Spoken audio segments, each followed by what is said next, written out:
ओम अज्ञानतिमिरान्धस्य ज्ञानाञ्जनशलाकया चक्षुरुन्मीलितं येन तस्मै श्रीगुरुवे नमः। श्रीचैतन्यमनोभीष्टं स्थापितं येन भूतले स्वयं रूपकदा मह्यं ददाति स्वपदान्तिकं। वन्देऽहं श्रीगुरुं श्रीयुतपदकमलं श्रीगुरून् वैष्णवाचं श्रीरूपं साग्रजातं सगण रघुनाथान्वितं तं सजीवं साद्वैतं सावधूतं परिजनसहितं कृष्णचैतन्यदेवं श्रीराधाकृष्णपादान् सगणललिता श्रीविशाखान्विताश्च नारायणं नमस्कृत्यं नरं चैव नरोत्तमं देवीं सरस्वतीं व्यासं ततो जयमुदीरयेत्। स्वनुतां स्वकथा कृष्ण पुण्यश्रवणकीर्तनं हृदयन्तस्तु विभद्राणि विध्नोति सुरसतां नष्टप्रायेषु भद्रेषु नित्यं भागवत सेवया भगवती उत्तम श्लोके भक्तिर्भवति नष्टिकी तदा रजस्तमो भावः काम लोभादय चेत एतेनावृद्धं स्थित सत्ये प्रसिद्धति। एवं प्रसन्न मनसो भगवद्भक्ति योगतः भगवतत्व विज्ञान मुक्त संगस्य जायते विद्यन्ते हृदय ग्रंथि छिद्यन्ते सर्वसंशयं क्षीयन्ते चास्य कर्माणि दृष्ट्वा एवात्मनीश्वरे मुखं करोति वाचालं पंगुं लंघयते गिरिं यत्कृपातमहं वन्दे परमानन्दमाधवं। प्रह्लाद नारद पराशर पुण्डरीकं व्यासम् अम्बरीश सुख शौनक विष्णुदालभ्यां रुक्मांग अर्जुन विभीषणादीनं पुण्यानि नामानि परम भागवत स्मरामि। हे कृष्ण करुणा सिंधु दीनबंधु जगतपते वहाँ पे गोपेश गोपिका पहन के आता है। तप्त कांचन गौरांगे राधे वृषभानुसुते वृषभानुसुते देवी प्रणमामि हरिप्रिये। वाञ्छाकल्पतरुभ्यश्च कृपा सिन्धुभ्येव च पतितानां पावनेभ्यो वैष्णवेभ्यो नमो नमः। जय श्री कृष्ण चैतन्य प्रभु नित्यानंद श्री अद्वैत गदाधर श्रीवासादि श्री गौर भक्तवृंद हरे कृष्ण हरे राम राम राम हरे हरे। बाहर की लाइफ भी ना फिर देखा जाए इसका माइक होना। तो आज हम लोग को अध्याय संख्या 28 स्कंद संख्या 3 और श्लोक संख्या 3 पढ़ना है। आज भक्ति साधन के लिए भगवान कपिल देव के आदेश। भगवान कपिल देव जो हम भक्ति साधन करते हैं उसके लिए क्या आदेश दे रहे हैं। बोले ग्राम्य धर्म निवृत्तश्च मोक्ष धर्म रतिस्तथा मीत मेधाध्वनम सस्वदी विक्तम क्षेम सेवनम। मनुष्य को चाहिए कि परंपरागत धार्मिक प्रथाओं का परित्याग कर दे और उन प्रथाओं में अनुरक्त हो जो मोक्ष का मार्ग प्रशस्त करने वाली हैं। उसे स्वल्प भोजन करना चाहिए और सदैव एकांतवास करना चाहिए जिससे उसे जीवन की चरम सिद्धि प्राप्त हो सके। देखो, जो भगवान कपिल देव ने अपनी माता देवहूति को ज्ञान दिया और जो उस हिसाब से वो जो व्यक्ति फॉलो करेगा तब जाकर वो भक्ति में चरम सिद्धि को प्राप्त करेगा। समझ रहे हो बात को। ऐसा बताया जाता है कि वो सांख्य योग का ज्ञान देने के लिए भगवान कपिल देव प्रकट हुए, लेकिन जो भक्ति का उन्होंने गुह्य साधन और जो बताया है, जो आदेश दिया है, वो बहुत ही हाईएस्ट लेवल की भक्ति के लिए दिया है। क्या बोलते हैं, मनुष्य को चाहिए कि परंपरागत धार्मिक प्रथाओं का परित्याग कर दे। परंपरागत धार्मिक प्रथा क्या होती है? जो कुल परंपरा के अंतर्गत हम जो फॉलो करते हैं, ठीक है ना। तो ये कैसे, इसका हम परित्याग कैसे करेंगे? ये परित्याग तुरंत करेंगे तो उसका उचित परिणाम नहीं निकलेगा। समझ रहे हो। जैसे परंपरागत जो हम माता पिता के द्वारा जो हमें पारिवारिक जीवन में बहुत सारी प्रथा फॉलो करने को मिलता है, ठीक है ना, जो कुल परंपरा के अंतर्गत आता है, जैसे विवाह संस्कार है या फिर जो है उपनयन संस्कार होता है या गर्भधारण जो भी संस्कार है, 16 प्रकार के संस्कार होते हैं, उसका वो लोग अपने मेथड से उसको फॉलो करते हैं। तो उस प्रथा को छोड़ने का क्या मतलब है? उस प्रथा को छोड़ने का मतलब है कि उसको कृष्ण से जोड़ देना। उसको छोड़ना नहीं है, हमें क्या करना है, उससे भगवान को जोड़ देना है। उसमें संकीर्तन और प्रसाद का वितरण, दो चीजें किसी भी हम प्रथा में करेंगे। मान लो कि हमारे घर में बहुत सारे रिचुअल्स फंक्शन होते हैं, ठीक है ना। उस रिचुअल्स फंक्शन में हमें क्या करना है, नाम संकीर्तन और प्रसाद वितरण, दो चीजें करेंगे तो परंपरागत धार्मिक प्रथा का परित्याग हम करवाएंगे। उसको हमने क्या किया, परित्याग कुछ भी नहीं करना है। कृष्ण भक्ति में सबको क्या करना है, भगवान से जोड़ देना है। यही भक्ति सिद्धांत सरस्वती ठाकुर प्रभुपाद जी कहा करते थे और श्रील रूप गोस्वामी भी कहा करते थे कि ये युक्त वैराग्य है कि भक्ति में कुछ भी चीजों को त्यागना नहीं है, क्या करना है, उसको जोड़ना है भगवान से। भक्ति योग का मतलब है जोड़ देना। समझ रहे बात को। तो जब व्यक्ति इन प्रथाओं के में अनुरक्त होता है तो मोक्ष का मार्ग प्रशस्त करने वाली, जो मोक्ष का मार्ग प्रशस्त करने वाली है, जब वो धार्मिक प्रथाओं का परित्याग करके, और मोक्ष का मार्ग तभी प्रशस्त कर पाएगा जब धार्मिक प्रथाओं का परित्याग करेगा। जो हम रिचुअल्स फॉलो करते हैं उससे क्या होता है, हमें ना स्वीकृति मिलती है, शुभ फल जनरेट होता है। उस शुभ फल को भोगने के लिए फिर से आपको जन्म लेना पड़ेगा। और बताया जाता है कि जन्म मृत्यु से परे भगवान की भक्ति करके भगवान के धाम जाना है, कि जो कि जन्म और मृत्यु से परे है।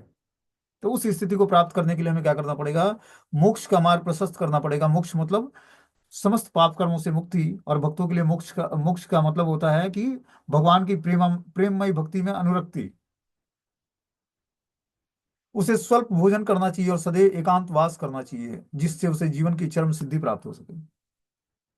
स्वल्प भोजन क्या होता है और एकांतवास क्या होता है?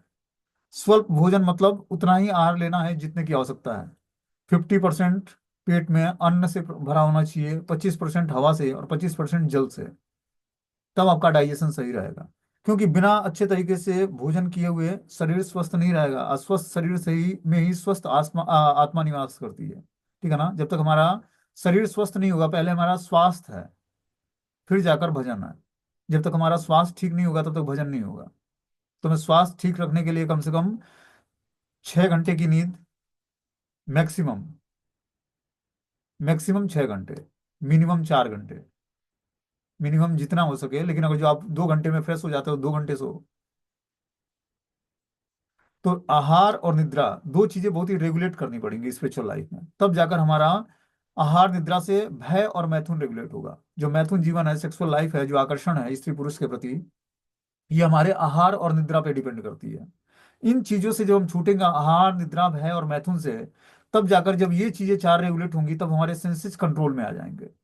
और सेंसेस कंट्रोल होने से ही मन और बुद्धि का जो है कंट्रोल होना शुरू होता है। जब हम ओवर ईटिंग कर लेते हैं, ज्यादा सोते हैं, तो हमारे अंदर आवश्यकता से अधिक जो है एनर्जी हम गेन करते हैं, तो उस एनर्जी को वेस्ट करने के लिए हमारी इंद्रियां चलायमान हो जाती हैं।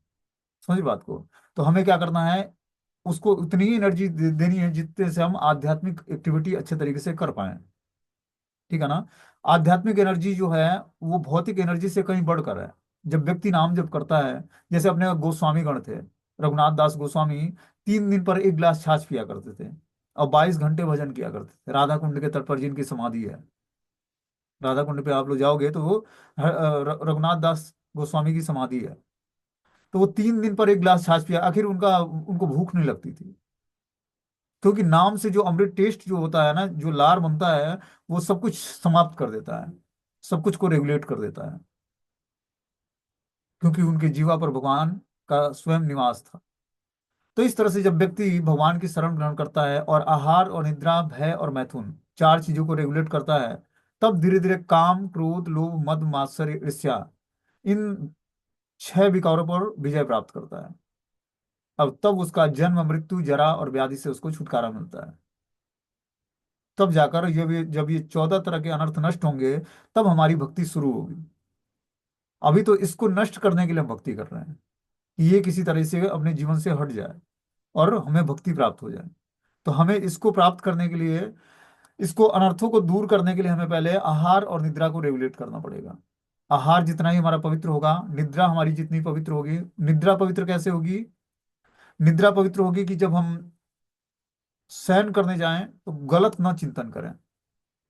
जो दिन भर की हमारी एक्टिविटी है, वही हम सोने के टाइम जाते हैं तो वही स्वप्न दिखता है, या फिर वही हमारे सोच में आता है कि आज हमने दिन भर क्या किया।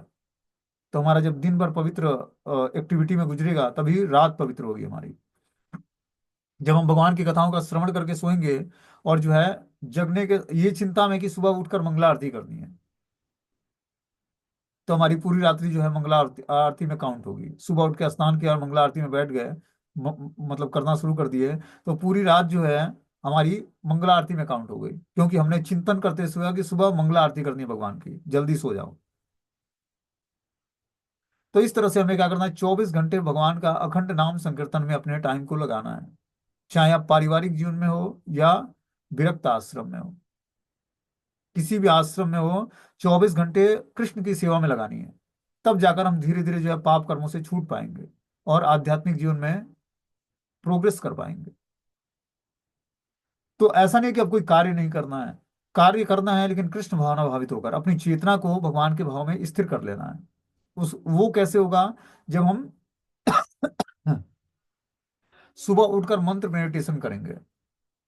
जितना ही पवित्रता से आसनी लगाकर बैठकर एक जगह नाम जप करेंगे, उतनी ही जल्दी हमारी चेतना जो है धीरे धीरे कृष्ण कॉन्शियसनेस होगी। ये पूरा प्रोसेस ही है कि अपने जो हमारी मंडेन कॉन्शियसनेस है, मैटेरियल कॉन्शियसनेस है, उसको हम स्पिरिचुअलाइज कैसे करें, कृष्ण भावना भावित कैसे बनाएं।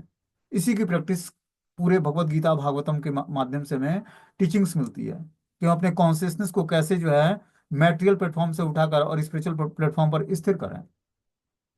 जब तक हमारी कॉन्सियसनेस दृढ़ नहीं होगी भगवान के नाम रूप गुण लीलाओं के प्रति, तब तक हमारी सारी एक्टिविटी जो है मेटेरियल पाथ पे होगी, और वो जो है हमें फंसाने वाली होगी। लेकिन जब हमारी कॉन्सियसनेस आध्यात्मिक होगी, तो हमारी हर एक एक्टिविटी आध्यात्मिक हो जाएगी। चाहे हम जॉब बिजनेस करते हैं, परिवार का पालन पोषण करते हैं, रिलेटिव से मिलते हैं, सब एक्टिविटी हमारी आध्यात्मिक हो जाएगी। इसीलिए किसी चीज का परित्याग नहीं करना है इस कृष्ण भावनामृत में। वास्तविक संन्यास क्या है, वास्तविक वैराग्य क्या है, कि हर चीजों को भगवान से जोड़ देना है। जब हम जोड़ देंगे उस चीज को, तो क्या होगा, वो आध्यात्मिक बन जाएगा, क्योंकि हर वस्तु भगवान से ही उद्भूत हुआ है, प्रकट हुआ है। तो उनसे स्वतंत्र कोई वस्तु है ही नहीं है इस धरती पर, कि जो भगवान से स्वतंत्र हो। क्या करना है, हर वस्तु को भगवान से जोड़ देना है। जो न जुड़े उसको छोड़ देना है। मतलब ऐसा ऐसा भी कोई वस्तु है कि जो जुड़ना नहीं चाहता है, या जुड़ना नहीं चाहता है, उसको छोड़ने में ही भलाई है। छोड़ने का मतलब क्या होता है, इंटरनल उससे रिलेशनशिप तोड़ देना, और एक्सटर्नल ऊपरी व्यवहार करना उससे अच्छे तरीके से। हमें हर व्यक्ति के भावनाओं का कदर करना है। कृष्ण भावनामृत का मतलब है कि हम ऐसे प्रैक्टिस ना डिवोटी बन जाएं कि हमसे कोई हर्ट ना हो अगला व्यक्ति। हमें क्या करना है, हर व्यक्ति की जो उसकी मानसिकता है, जो उसकी मेंटालिटी है, उसको देखते हुए उसको प्रसन्न रखने का प्रयास करना है। अपने से हमें कोई भी अपराध ना बनने पाए, चाहे वो भौतिकतावादी व्यक्ति हो या आध्यात्मिक पाथ पर कार्य करता हो। ये स्मार्टनेस हम जब तक नहीं सीखेंगे, तब तक हमारा जो है, हम डिफ्रेशिएट करते हैं ये भक्त तो नहीं नहीं है, इसके साथ हमें अच्छा व्यवहार करें या ना करें, उससे क्या फर्क पड़ता है, अपराध तो लगेगा नहीं। लेकिन आप विश्वास मानो, और जो एक व्यक्ति भी आपसे रूठ जाएगा, तो भगवान के धाम में आपकी एंट्री नहीं होगी।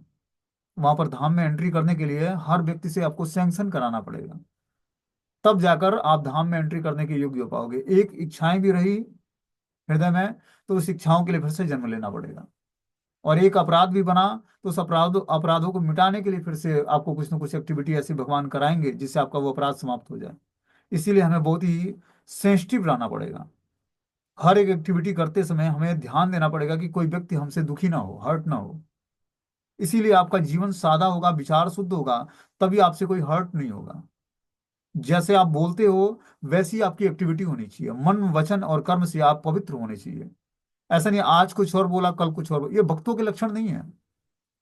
कथा सुन लेना, धाम की यात्रा कर लेना, सरयू गंगा यमुना गोदावरी नहा लेना, ये सब आसान कार्य है। अपनी चेतना को बदलना, अपने हृदय को परिवर्तन करना, ये मुश्किल है। इसी के लिए सारी साधना भक्ति का प्रैक्टिस किया जा रहा है। आप 32 माला करो या 64 माला करो, जब तक आपका हृदय का ट्रांसफॉर्मेशन नहीं होगा, आपका मन वचन और कर्म मिलेगा नहीं, तब तक आप भगवान के प्रिय नहीं बनोगे।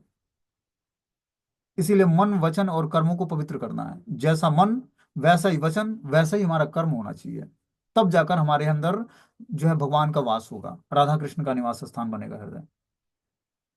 तो इस एक्टिविटी को हमें करने के लिए मन वचन और कर्म से भगवान को सरेंडर होना पड़ेगा। तब जाकर हम दिव्य स्तर पर भगवान की स्थिति को समझ पाएंगे, और अपनी स्थिति को समझ पाएंगे कि हम नित्य भगवान कृष्ण के दास कैसे हैं। ये सारी जो एक्टिविटी की जा रही है, ये बस भगवान की दासता स्वीकार करनी है हमें। अभी हम माया की दासता स्वीकार करके और भौतिक संसार में भटक रहे हैं। लेकिन जब कृष्ण की दासता स्वीकार करेंगे, तब हम धीरे धीरे मुक्त अवस्था को प्राप्त करेंगे। जीवन मुक्त स उच्यते, व्यक्ति जो है जीवन मुक्त हो जाता है। तो हमें क्या करनी है, माया की दास्ता छोड़नी है। माया की दास्ता तभी छूटेगी जब हम अपने बद्ध जीवन के लक्षणों को छोड़ेंगे। बद्ध जीवन के 4 लक्षण होते हैं: गलतियां करना, धोखा देना, ठगने की प्रवृत्ति होना, और अपूर्ण इंद्रियां, मोहग्रस्त होना। ये 4 लक्षणों के कारण व्यक्ति जो है जो है बद्ध अवस्था में रहता है। पहले वो गलतियां करता है, दूसरा है ठगने की प्रवृत्ति है, चीटिंग है उसके अंदर, चीट करता है लोगों को, बातें कुछ और करता है, करता कुछ और है। तीसरा है मोहग्रस्त होता है, वो हर वस्तु से मोहग्रस्त है, बच्चों से, माता पिता से, भाई बहन से, परिवार के जनों से। मरने की एज में है लेकिन मोहग्रस्त हुआ पड़ा है। कैसे उसका कल्याण होगा, कैसे वो पारिवारिक जीवन के बंधनों से छूटेगा, कैसे वो भगवान के नाम रूप गुण लीलाओं का स्मरण कर पाएगा। जब तक हम इस ज्ञान को सीख कर प्रैक्टिकली अपने जीवन में उतारेंगे नहीं कि अब हमारे जीवन का उद्देश्य क्या है, हम अपने शारीरिक लेवल के संबंधों को जब तक त्यागेंगे नहीं हृदय से, तब तक हम भगवान की भक्ति में स्थिर नहीं हो पाएंगे। त्यागने का क्या मतलब है, एक्सटर्नल सबसे मित्रता भरा व्यवहार करना। आप ओल्ड के एज के हो या यंग एज के हो, सबके साथ मित्रवत व्यवहार करना है आपको। लेकिन इंटरनल भगवान का चिंतन, जैसे गोपियों का भाव था। गोपियाँ ऐसे नहीं थे, अपने परिवार का परित्याग कर दिया था उन्होंने। क्या किया था? भगवान की बंसी सुनकर वो आकर्षित होकर भगवान की तरफ जाती, लेकिन सब कुछ कार्य परफेक्शन के साथ घर का पूरा करके जाती। तो हमारा कार्य बहुत ही परफेक्ट तरीके से होना चाहिए, घर का, घर के हर सदस्यों को परफेक्ट तरीके से प्रसन्न करके उसके बाद हम जब भक्ति में जुड़ेंगे, तब भगवान हमसे प्रसन्न होंगे। अभी उस लेवल की भक्ति नहीं कि सर्वधर्मान परित्यज्य मामेकम शरणम व्रज। अभी तो सर्व धर्मों का परित्याग, सब धर्मों का पालन करते हुए हमें भगवान की भक्ति में जुड़ना है। वो स्थिति जब प्राप्त होगी तब भगवान कृष्ण स्वीकार करेंगे कि आप सर्व धर्मों का परित्याग करके मात्र भगवान की शरण ग्रहण करते हो। अभी सबको प्रसन्न करते हुए भगवान की शरण ग्रहण करनी है। उसको ये नहीं लगना चाहिए व्यक्ति जी को कि ये कृष्ण भावनामृत को आप अडॉप्ट करके, ठीक है ना, भक्ति को अडॉप्ट करके और हमसे बिछड़ता जा रहा है। लेकिन आपकी कॉन्सियसनेस दूषित नहीं होनी चाहिए उस एक्टिविटी से। समझ रहे बात को? आपको दो रोल प्ले करना है घर में, अपने इस पूरे जीवन में दो रोल प्ले करना है। एक तो आपका भौतिकतावादी व्यक्ति से भौतिक रिलेशनशिप जो जो पहले जैसा था उस तरह से सब कुछ रहेगा, लेकिन आपके कॉन्सियसनेस जो है भगवान में लगी होनी चाहिए। इसकी प्रैक्टिस हमें करनी है कृष्ण भावनामृत में। इसीलिए क्लास बाहरी लोगों को नहीं सुनाया जाता है। समझ रहे बात को? क्योंकि वो व्यक्ति सुनेगा तो उसको लगेगा कि ये क्या ट्रेनिंग दी जा रही है। सबके साथ सबमिसिव व्यवहार करना है, बल्कि बहुत ही, मतलब बहुत ही अच्छा व्यवहार होना चाहिए। उसको लगना चाहिए कि भगवान की भक्ति करके व्यक्ति बहुत ही जेंटलमैन बन गया है, उसका चरित्र बहुत अच्छा बन गया है। लेकिन अंदर से उससे कोई रिलेशनशिप, ये ग्रंथि जो है आसक्तियों की, यही काटनी है। भक्ति क्या करता है? छिद्यंते सर्व संशयम चियंते चासे, आसक्तियों का क्या करता है? विनाश करता है। भगवत कथा क्या करता है? आसक्तियों को काटता है। हमारी हृदय ग्रंथि जुड़ी होती है। एक व्यक्ति याद करता है, दूसरे व्यक्ति का है जो है शरीर फड़कने लगता है, उसके हृदय में कंपन होने लगती है, उसकी याद आने लगती है। ये ऐसा हृदय से हृदय का कनेक्शन है कि एक व्यक्ति दूसरे व्यक्ति को याद करेगा तो उसको भी उसकी याद आने लगेगी। क्योंकि हृदय में बैठे परमात्मा रिवील करते हैं हर व्यक्ति के जो हृदय में जो वाइब्रेशंस हो रहे हैं, वो अगले व्यक्ति को बिना ये वायरलेस, मतलब जिस तरह मोबाइल का कनेक्टिविटी होती है ना, कि बिना वायरलेस, मतलब कोई वायर नहीं है और उसकी आवाज इधर फोन में आ रही है, उसी तरह हृदय से हृदय का कनेक्शन है व्यक्ति का। इसी हृदय ग्रंथि को काटनी है। आप सोचो कि एक व्यक्ति जो है 10 साल पहले मरता है और दूसरा व्यक्ति 10 साल बाद मरता है, लेकिन फिर वो मिल जाते हैं। कैसे मिल जाते हैं? हृदय से हृदय की ग्रंथि जुड़ी हुई है। इसी ग्रंथियों को छिन्न भिन्न करना है भगवान की भक्ति करके। ये जब तक छिन्न भिन्न नहीं होगा, ये बहुत ही सूक्ष्म विज्ञान है, इसी को काटना है। तभी जाकर आप इस जीवन में जो है इस समस्त पारिवारिक बंधनों से छूट पाओगे। इतने सारे जो रिलेटिव मिले हैं जो हमारे भक्ति के अनुकूल नहीं है, अनफेवरेबल हैं, आप पारिवारिक जीवन में आप देखोगे तो एक व्यक्ति भी भक्ति के अनुकूल नहीं है। और आप कर क्या रहे हो और करना क्या है? हमें जाना कहाँ है और है कहाँ पे? अभी जाना है सबसे संबंध तोड़ना है। संबंध तोड़ने का मतलब कि इंटरनल रिलेशनशिप समाप्त, और इंटरनल रिलेशनशिप भगवान से, एक्सटर्नल सबसे और इंटरनल भगवान से। तब हमारे हृदय का ट्रांसफॉर्मेशन वास्तविक होगा। यही यहाँ पर भगवान कपिल देव बता रहे हैं कि यहाँ पर आर्थिक विकास या इंद्रिय इच्छाओं की तुष्टि के लिए धार्मिक कार्यों से बचना है। प्रकृति के चंगुल से मुक्ति पाने के लिए धार्मिक कार्यों को कार्यान्वित किया जाए। श्रीमद् भागवतम के प्रारंभ में ही कहा गया कि सर्वश्रेष्ठ धार्मिक प्रथा वह है जिससे अकारण ही भगवान की दिव्य भक्ति प्राप्त की जा सके। ऐसे धार्मिक प्रथा अबाध्य रूप से चलती है, इसके पालन से मनुष्य सचमुच संतुष्ट हो जाता है। जब वो क्या करता है? अबाध्य रूप से भगवान की भक्ति में, दिव्य धरातल पर भगवान की भक्ति करता है, तब वो पूर्ण रूपेण संतुष्ट हो जाता है। ऐसी धार्मिक प्रथा अबाध रूप से चलती है, इसके पालन से मनुष्य सचमुच संतुष्ट हो जाता है। तो अभी तक जो हम रिचुअल्स फॉलो कर रहे थे, जो धार्मिक नियम पालन कर रहे थे, वो वेदों के हिसाब से था, ठीक है ना। अब हमें श्रीमद् भागवतम और भगवत गीता के हिसाब से रिचुअल्स को फॉलो करना है। एक डिवोटी ने हमसे आज क्वेश्चन भी पूछा है कि प्रभु जी हमारे वहाँ किसी की डेथ हो गई है तो हमें क्या करना चाहिए? तो हमें श्रीमद् भागवतम और भगवत गीता के अनुसार अब सारे संस्कारों को फॉलो करना है। पारिवारिक जीवन में 16 संस्कार हर व्यक्ति करेगा, लेकिन हमें क्या करना है? हर चीजों को भगवान की कथा कीर्तन और प्रसाद से जोड़ देना है। और जो हमारी फैमिली में ऐसी घटना होती है तो तब क्या होगा? वो सारा मंगलकारी हो जाएगा। जब तक हम ये नियम पालन नहीं करेंगे, हर चीजों को भगवान से जोड़ेंगे नहीं, तब तक हमारा पूर्ण जीवन आध्यात्मिक नहीं होगा। वहीं यहाँ पर बता रहे हैं कि जिससे अकारण ही भगवान की दिव्य भक्ति प्राप्त की जा सके, ऐसी धार्मिक प्रथा अबाध रूप से चलती है, इसके पालन से मनुष्य सचमुच संतुष्ट हो जाता है। यहाँ पर इसकी संस्कृति मोक्ष धर्म के रूप में की गई है, जिसका अर्थ है मोक्ष के लिए भौतिक कलमश से छूटने के लिए धार्मिक अभ्यास। मैं आपको अपने प्रैक्टिकली जीवन के बारे में बताऊं, हमारी माता की डेथ हुई थी, वो वाराणसी में शरीर छोड़ा था उन्होंने, मैं जगन्नाथपुरी में उस समय अपनी सालिग्राम भगवान की सेवा कर रहा था। ठीक है ना। वो बीमार थी, एडमिट थी हॉस्पिटल में, और मैं जगन्नाथपुरी गया था। और उनकी शरीर मतलब शरीर जब छूट गया तो उनको बनारस जलाया गया, मैं नहीं आ पाया उसमें। और फिर मेरे पास ड्यूटीज थे भगवान कृष्ण बलराम के, और सालिग्राम शिला थी, मैं उनकी सेवा करता था। मैं 2 दिन गया घर पर, 2 दिन नहीं गया, फिर वहां से जगन्नाथपुरी से दिल्ली गया, दिल्ली में रहता था मैं, फिर वहां से वृंदावन आया। मतलब 11 दिनों तक हमने डीटी वर्शिप नहीं छोड़ा। जिस दिन अंतिम संस्कार था उस दिन भी दूसरे रूम में रखा भगवान के डीटीज को, वहां पर भोग अर्पण किया, सब कुछ किया। रिचुअल्स भी फॉलो करा घर के अनुसार, जैसे बाल मुंडन कराना और जो है ब्राह्मणों को भोजन कराना, वो सब कुछ करा। लेकिन डीटी वर्शिप हमने बंद नहीं किया। लेकिन पारिवारिक जीवन में ऐसा नहीं करना है। पारिवारिक जीवन में जो है डीटी वर्शिप जो हम करते हैं, तो हमें किसी को देना नहीं है। जो हमारे घर में बैचलर्स डिवोटी हैं, या अगर जो डिवोटी नहीं है कोई, तो एक व्यक्ति को जो बैचलर है, जिसका अभी शरीर टच नहीं है किसी स्त्री या पुरुष से, उसको हम अलग एक कमरा दे दें। उसमें क्या करें, डीटीज को रखे। मान लो कि घर में आपके सेवित विग्रह हैं, उस विग्रह को आपको किसी और को नहीं देना है। इससे क्या होती है, हमारे विग्रहों को हानि पहुंचती है, हमारी श्रद्धा का ठीक को मतलब हमारी श्रद्धा फिर जो है कोमल हो जाती है। जो हमारे डीटी वर्शिप में जो हमारी श्रद्धा होती है, जिस भाव से हम भगवान को भोग अर्पण करते हैं या जो है आरती करते हैं, वो भाव हमारा क्षीण हो जाता है। तो हमें क्या करना चाहिए उस सिचुएशंस में, जब हमारे घर में अशुभ चीजें हुई हो, अशुभ घटनाएं हो, तो उस केस में हमें क्या करना चाहिए, एक अलग रूम में जो हमारे दूषित वातावरण से थोड़ा थोड़े दूरी पर हो, डिस्टेंस पे।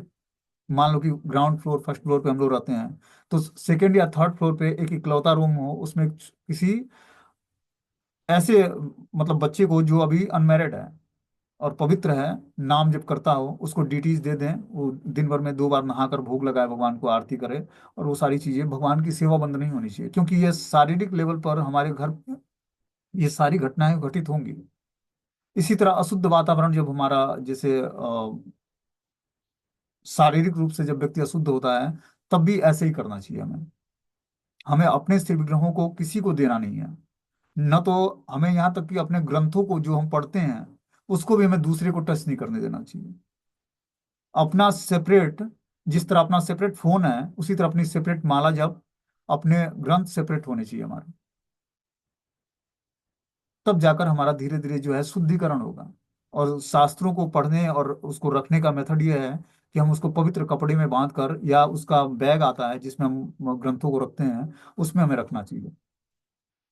क्योंकि वो भगवान की वांग्मय वाणी है, वो भगवान से अभिन्न है। श्रीमद् भागवतम या भगवत गीता जो है, वो स्वयं भगवान का ही स्वरूप है। तुमको बहुत ही पवित्रता से रखना चाहिए और बहुत ही पवित्रता से यूज करना चाहिए।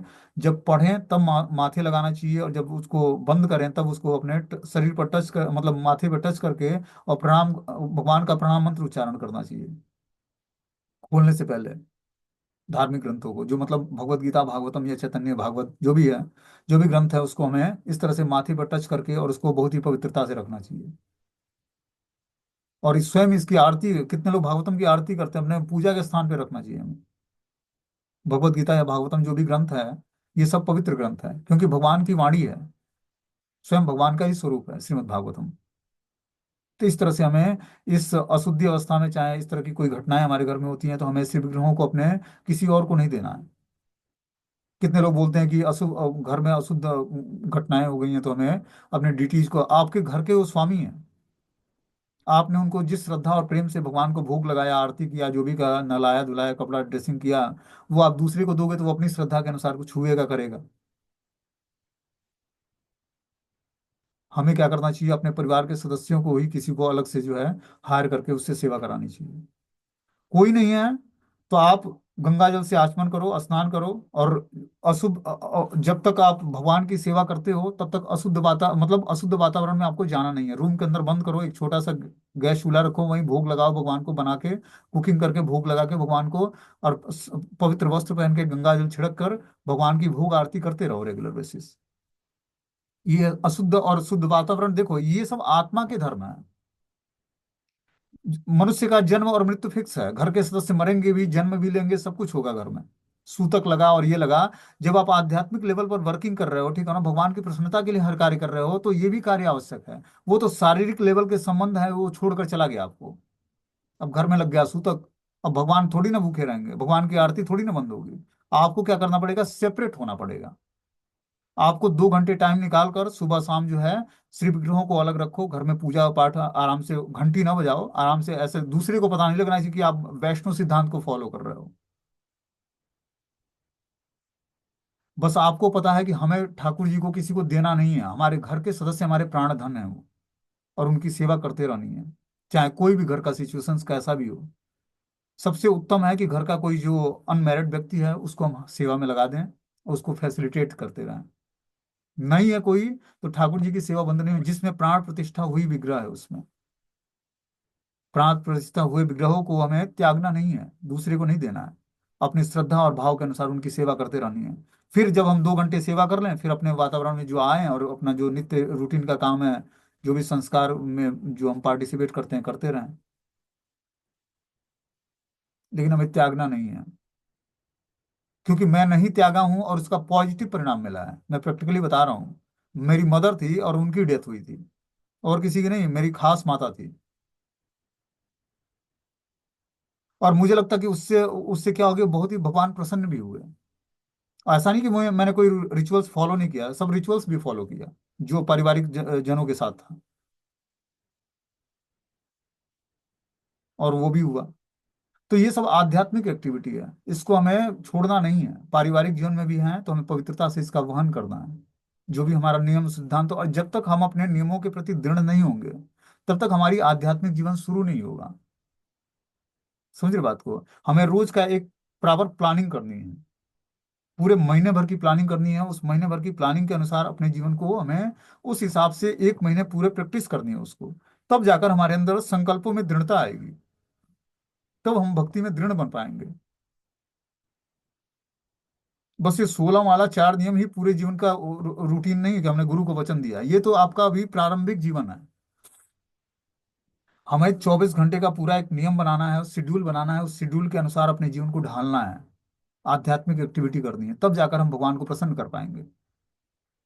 कॉन्शियसनेस को चेक करना है, क्या हमारा इस समय कॉन्शियसनेस मैटेरियल है या स्पिरिचुअलाइज हो गया है। तब जाकर हम धीरे धीरे अपने भावनाओं को स्थिर कर पाएंगे भगवान के श्री चरणों में। सारी प्रैक्टिस इसी के लिए है कि हम अपनी भावनाओं को स्थिर करें कृष्ण में। आगे इसमें बता रहे हैं कि अगला महत्वपूर्ण वाक्यांश है मित मेधाव्य धनम, जिसका अर्थ यह होता है कि मनुष्य को बहुत कम खाना चाहिए। वैदिक साहित्य में आदेश है कि यदि योगी अपने भूख का केवल आधा खाए, इसका अर्थ यह हुआ कि यदि कोई इतना भूखा है कि 1 पौंड खा सकता है, तो उसे चाहिए कि वह केवल आधा पौंड ग्रहण करे और उसके साथ 4 औंस पानी पिए। चौथाई पेट वायु के आने जाने के लिए खाली रहना चाहिए। यदि इस तरह से भोजन किया जाए तो अपच होगा नहीं और रोग नहीं होगा। योगी को श्रीमद् भागवतम और अन्य शास्त्रों में बताई गई विधि के अनुसार ही भोजन ग्रहण करना चाहिए। योगी को एकांत स्थान में रहना चाहिए जहाँ योगाभ्यास में कोई बाधा ना हो। तो एकांत स्थान में रहने का क्या मतलब है। एकांत स्थान 2 तरह का होता है। जो व्यक्ति अभी पारिवारिक जीवन में है, उसको एकांत स्थान में रहने का मतलब है कि भक्तों के संग में रहे। जो पारिवारिक जीवन से विरक्त हो गया है, उसको भी एसोसिएशन में रहना चाहिए डिवोटीज के, लेकिन कुछ अभ्यास उसको जो है एकांतवास करके करना चाहिए। एकांतवास मतलब अकेले। तभी वो चेक कर पाएगा कि हमारी जो कॉन्सियसनेस कितना परिवार के जनों से विरक्त हुआ है। इसीलिए बताया जाता है कि 50 वर्ष के बाद हमें विरक्ति प्राप्त करनी है पारिवारिक जीवन से। किसी धाम में जाकर निवास करना है और वहां पर दिव्य सेवा में भगवान के एंगेज होना है। या अपने सिटी के मंदिरों में जो है, ज्यादा से ज्यादा हम टाइम डिवोट करें भक्तों के संग में, ताकि हमारी चेतना पवित्र हो सके और हम पवित्र कॉन्सियसनेस को धारण करके जीवन के अंत में भगवान का स्मरण करते हुए शरीर का त्याग कर सकें। तो इस तरह की जब हम एक्टिविटी करेंगे, तभी जाकर जो है हम धीरे धीरे भगवान के भाव में अपने शरीर का त्याग करेंगे। ये पूरा जीवन जो है मृत्यु की तैयारी है। आर्ट ऑफ डाइंग, यही हमें सिखाता भगवत गीता, कि आर्ट ऑफ लिविंग, जीना कैसे है, और आर्ट ऑफ डाइंग, मरना कैसे है जीवन के अंदर। बोलते हैं अहिंसा सत्यम अस्तेयम यावद अर्थ परिग्रह ब्रह्मचर्य तपो शौचम स्वाध्याय पुरुषार्चनम। मनुष्य को चाहिए कि अहिंसा तथा सत्य का आचरण करे, चोरी से बचे और अपने निर्वाह के लिए जितना आवश्यक हो उतना ही संग्रह करे। वह विषयी जीवन से बचे, तपस्या करे, स्वच्छ रहे, वेदों का अध्ययन करे और भगवान के परम स्वरूप की पूजा करे। देखो क्या क्या बता रहे हैं वो।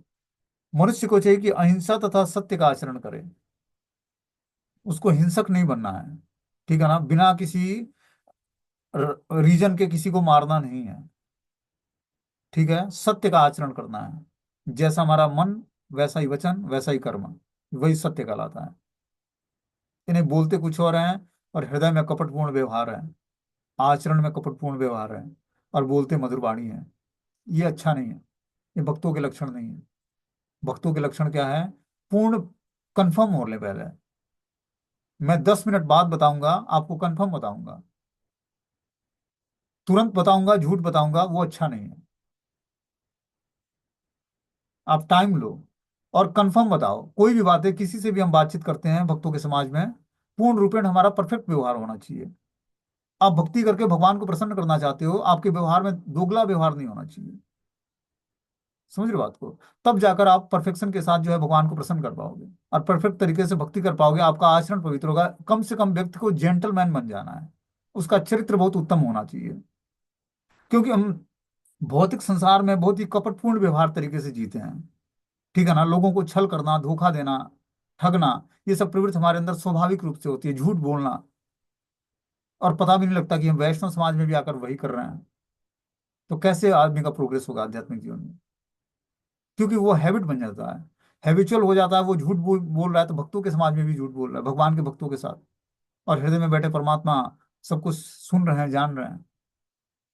भक्तों को ऑर्डिनरी मत कोई समझा कर, भक्तों के साथ बिल्कुल ही परफेक्ट व्यवहार करना है।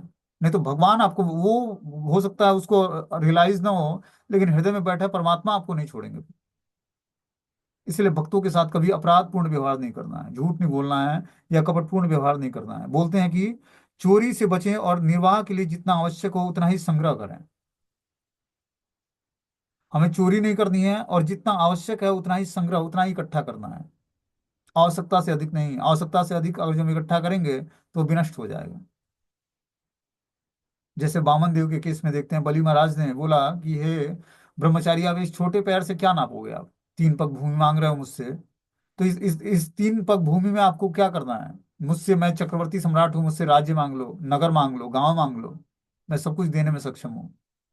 उन्होंने क्या दिया, क्या बोला कि ब्राह्मण को उतना ही किसी से लेना चाहिए जिससे अपने अपने को अपनी आवश्यकताएं पूर्ण हो जाए। हमें वैष्णव बनना है तो किसी उतना ही स्वीकार करना है प्रकृति से जितने की आवश्यकता है, उतना ही जल की, उतना ही वायु की, उतना ही रोशनी की, उतना ही जो भी हमें हमारी आवश्यकता है, उतना ही स्पेस की। हम प्रकृति के ऋणी हैं। आप देखो, फर्स्ट क्लास फैसिलिटी दिया है भगवान सूर्य, पूरे एक साथ सारे पूरे ब्रह्मांड की सेवा कर रहे हैं। चंद्रमा एक साथ पूरे संसार की सेवा कर रहा है। वो वैष्णव है या नहीं है, सबको एक साथ शीतलता प्रदान कर रहा है। सब आपकी सेवा में लगे हैं। आप किसी से सेवा नहीं ले रहे हो, ये समझना मूर्खता है हम लोगों की। हम कहीं ना कहीं प्रकृति से सेवा ले रहे हैं। वायु के देवता वायु दे रहे हैं, चंद्रमा के देवता शीतलता प्रदान कर रहे हैं, सूर्य के देव हमें रोशनी प्रदान कर रहे हैं, हवा के देवता हवा दे रहे हैं, जल के देवता जल दे रहे हैं। सब कुछ तो फैसिलिटी ले रहे हैं हम, निःशुल्क। तो इसकी आवश्यकता हमें जितनी है उतना ही हमें यूज करना है। वही भगवान इससे पहले वाले लेसन में बता रहे हैं कि प्रकृति के द्वारा जो हमें फैसिलिटी मिली गई है, उसको हमें उतना ही उपयोग करना है जितने की आवश्यकता है, जरूरत से ज्यादा नहीं। जरूरत से ज्यादा आपके पास कुछ है, उसको आप डोनेट करो, जिसको आवश्यकता है उसको सही यूटिलाइज करो, तब जाकर आप धीरे धीरे प्रकृति के प्रभाव से छूट पाओगे। व्यक्ति जो है देवों का ऋणी है, ऋषियों का ऋणी है, पितरों का ऋण है। इस ऋणों से छूटने के लिए हमें अखंड भजन और किसी वस्तु का उतना ही उपयोग, प्रकृति के द्वारा दी हुई सुविधाओं का जितने की आवश्यकता है भजन करने के लिए, शरीर का पालन पोषण करने के लिए, आवश्यकता से अधिक नहीं। ऐसा नहीं कि हम धन देते हैं, मान लो कि हम नगर निगम को जल का टैक्स देते हैं, अब जितना मर्जी उतना पानी गिराएं, उससे हमें क्या फर्क पड़ता, हम तो पैसे देते हैं भाई। तो पैसा जो है जल नगर निगम नहीं देता है, जल देती है धरती माता। आप धरती के ऋणी हो, ठीक है ना। वर्षा के देवता इंद्र जो है बारिश करते हैं तो धरती सोखती है और आपको आवश्यकता अनुसार जल प्रदान करती है जब आपको जरूरत है तो आप टैक्स जो है गवर्नमेंट को नहीं, टैक्स गवर्नमेंट तो टैक्स ले रही है कि चलो भाई पानी को प्योरीफाई करती है और आपके घर में सप्लाई दे देती है, उसके चार्ज लेती है, वो भी जल पृथ्वी से ले रहा है। तो हमें हर वस्तु को, चाहे पेड सुविधा सुविधा हो या अनपेड हो, हमें उतना ही यूज करना है जितने की आवश्यकता है। तब आप प्रकृति के वारों से छूटोगे, प्रकृति के ऋणों से छूटोगे। देखो कितना सूक्ष्म भगवान बता रहे हैं कपिल देव। आदमी को ये सब चीजें ज्ञान, साधारण व्यक्ति को रियलाइज ही नहीं होगा कि कर क्या रहे हैं। और इस तरह से जन्म मृत्यु में बार बार वो फंसता रहता है। ये मनुष्य जीवन में हर एक एक्टिविटी का रिएक्शन है। इसलिए बहुत सोच समझ के हमें धर्म शास्त्रों को समझते हुए कार्य करना है। बोल रहे हैं आगे कि इसमें, इसलिए योगाभ्यास करते समय मनुष्य को अपना मन न केवल कृष्ण के स्वरूप में केंद्रित करना चाहिए, अपितु कृष्ण के विग्रह या स्वरूप की नित्य पूजा भी करनी चाहिए। ब्रह्मचारी विषयी जीवन पर नियंत्रण रखना चाहिए, ब्रह्मचर्य का अभ्यास करना चाहिए। अनियंत्रित विषयी जीवन बिताते हुए मनुष्य योग का अभ्यास नहीं कर सकता है। तो हमें क्या करना है, पारिवारिक जीवन में भी ब्रह्मचर्य नियमों का पालन करना है। जब हम ब्रह्मचर्य नियमों का पालन करेंगे तब हम योग में दृढ़ बनेंगे। तथाकथित योगी यह विज्ञापित करते हैं कि वे इच्छानुसार भोग करने के साथ साथ योगी भी बने रह सकते हैं, किंतु यह सर्वथा अप्रामाणिक है। यहाँ स्पष्ट बताया गया है कि मनुष्य को ब्रह्मचर्य पालन करना चाहिए। ब्रह्मचर्य का अर्थ है मनुष्य ब्रह्म के साथ संबंध में या कृष्ण भक्ति में ही अपना जीवन बिताए। तो हमें, और जो भक्ति में एडवांसमेंट करना है तो ब्रह्मचर्य ब्रह्मचर्य जीवन को धारण करना पड़ेगा। ब्रह्मचर्य जीवन क्या होता है, स्त्री या पुरुष के बीच में जो संसर्ग होता है, आपसी शारीरिक संबंध होता है, वो बस संतति पैदा करने के लिए होना चाहिए, न कि इंजॉयमेंट के लिए। वो स्वयं ही भगवान का ही स्वरूप है। जो काम शक्ति है वो भगवान के द्वारा ही दिया हुआ है। उसका उतना ही यूज करना है जितने की हम कृष्ण भावना भावित संतति उत्पन्न कर पाए। और जो हम इंटरटेनिंग सब्जेक्ट करते हैं इसको लेकर, तो जो उसका परिणाम होगा उसको भोगना पड़ेगा। उसको नुकसान नहीं करना है मेडिसिन खाकर और कुछ भी। उसको एज इट इज जैसा भगवान के द्वारा दिया गया है उस स्वरूप में उसको स्वीकार करना पड़ेगा। तब आप पाप के परिणामों से बचोगे। ये बहुत ही आवश्यक है। और जो भक्ति आप करना चाहते हो, तो जो जितने भी ये गर्भ निरोधक गोलियां हैं और क्या बोलते हैं एबॉर्शन कराना है, ये सब चीजें पारिवारिक जीवन में वर्जित है। यथा मतलब ये बहुत ही घिनौना कार्य है और इसका यमराज के वहाँ महान दंड है इसका।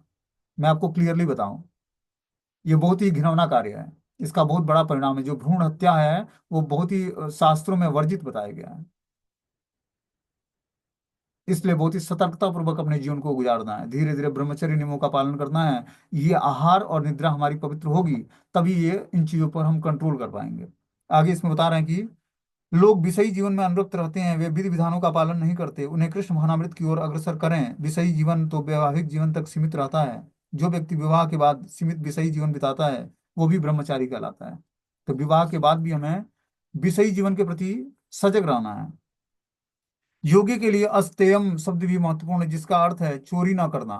व्यापक अर्थ में प्रत्येक व्यक्ति को आवश्यकता से अधिक संग्रह नहीं करना है। आवश्यकता से अधिक हम संग्रह करेंगे तो ये भी चोरी कहलाएगी। ठीक है ना। स्वाध्याय का अर्थ है प्रमाणिक वैदिक शास्त्रों का अध्ययन करना। यदि कोई कृष्ण भक्त नहीं है तो योग पद्धति का अभ्यास करता है तो उसे चाहिए कि ज्ञान के लिए आदर्श वैदिक साहित्य पढ़े। ठीक है ना। तो इस तरह से ये लक्षण बता रहे हैं कि क्या क्या हम करके भगवान की भक्ति में ग्रोथ कर सकते हैं। हरे कृष्णा। ये मीटिंग क्लोज हो जाएगा। नेक्स्ट मीटिंग में चैतन्य भागवत पढ़ाया जाएगा। मैं आप लोगों को लिंक शेयर करता हूँ।